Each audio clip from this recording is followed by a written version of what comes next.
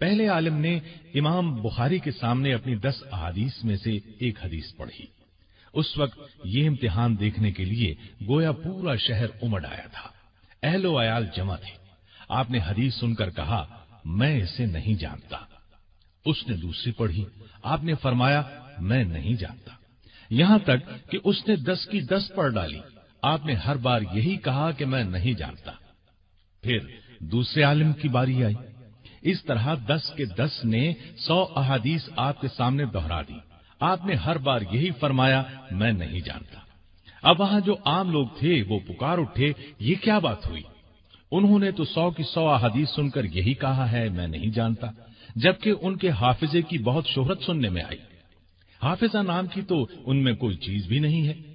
یہ خیال عام لوگوں نے ظاہر کیا، جبکہ علماء نے کہا، امام ہماری اس حرکت کو سمجھ گئے۔ اب امام بخاری نے پہلے عالم سے کہا، تمہاری پہلی حدیث جس سند سے تم نے پڑھی، اس کی صحیح سند یہ ہے، اسی طرح دوسری حدیث کی صحیح سند یہ ہے، تیسری حدیث کی سند دراصل یہ ہے۔ اس طرح آپ نے اس کی 10 کی 10 احادیث کی صحیح اسناد بیان فرما دی۔ پھر دوسرے کی 10 احادیث کی باری آئی۔ اس طرح آپ نے 100 کی 100 احادیث کی درست سندیں سنا دی۔ اور سب سے زیادہ حیرت کی بات اس سارے معاملے میں یہ ہوئی کہ آپ نے 100 کی 100 احادیث بالکل اسی ترتیب میں سنائی جس ترتیب سے انہوں نے پڑھی تھی۔ اس وقت سب لوگ دانتوں تلے انگلیاں دبا کر رہ گئے، سبھی ان کے علم و فضل کو مان گئے۔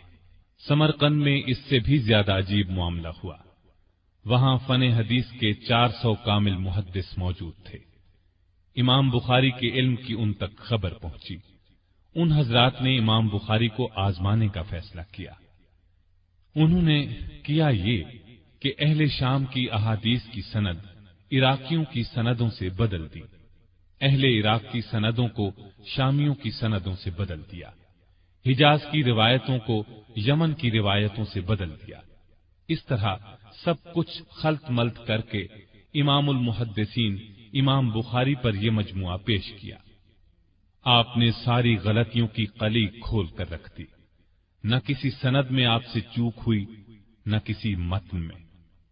آخر اہل سمرقند عاجز آ گئے۔ اللہ کے عطا کردہ حافظے کے سامنے انہوں نے سر تسلیم خم کر دیے۔ ابھی آپ کی عمر 17 یا 18 برس کی ہوگی کہ لوگ آپ کو درس دینے پر مجبور کرنے لگے، لیکن آپ اس وقت تک درس دینے کے لیے نہیں بیٹھے جب تک کہ صحیح احادیث میں اور باقی احادیث میں امتیاز نہیں کر لیا، اہل الرائے کی کتابوں کا مطالعہ اور بصرے کی کل احادیث کا احاطہ نہیں کر لیا۔ امام بخاری کے اساتذہ فرمایا کرتے تھے، اس نوجوان سے فن حدیث حاصل کرو، اس لیے کہ اگر یہ نوجوان امام حسن بصری رحمت اللہ علیہ کے زمانے میں ہوتا تو وہ بھی اس کے علم کے محتاج ہوتے۔ جب امام بخاری نے درس دینا شروع کیا اور ان کے درس کی شہرت ہوئی تو درسگاہ میں اس قدر ہجوم رہنے لگا کہ تل دھرنے کی جگہ نہ ملتی۔ آپ نے مختلف مقامات پر درس دیا، کبھی بصرے، کبھی بغداد، کبھی بخارا، آخری عمر میں بخارے کے ہو کر رہ گئے، صرف وہیں درس دیتے رہے۔ امام فربری کہتے ہیں کہ امام بخاری سے بلا واسطہ 90,000 محدثین نے صرف صحیح بخاری سنی۔ آپ کی درسگاہ میں آپ کے اپنے پرانے اساتذہ بھی شریک ہوتے تھے، یعنی پہلے وہ ان کے استاد تھے، پھر شاگرد بنے۔ عبداللہ بن محمد مسندی، عبداللہ بن منیر، اسحاق بن احمد، محمد بن خلف بن قتیبہ وغیرہ بڑے پائے کے لوگ تھے، صاحب کمال تھے، لیکن امام بخاری کے نکات حدیث لکھنے پر مجبور ہوئے۔ جن محدثین کو آپ کی برابری کا دعویٰ تھا وہ بھی ان کے فضل و کمال کو تسلیم کر کے ان کے حلقہ درس میں شامل ہو گئے اور برابری کا دعویٰ ترک کرنے پر مجبور ہوئے۔ ایسے لوگوں میں امام ابو زرع رازی، ابو حاتم رازی، ابراہیم حربی، ابو بکر بن ابی عاصم، موسیٰ بن ہارون، ابو بکر محمد بن اسحاق بن خزیمہ، قاسم بن زکریہ وغیرہ شامل ہیں۔ یہ لوگ فن حدیث، فن تاریخ، فن تعدیل و جرح کے امام مانے جاتے ہیں۔ یہ سب امام بخاری کے دل دادا تھے۔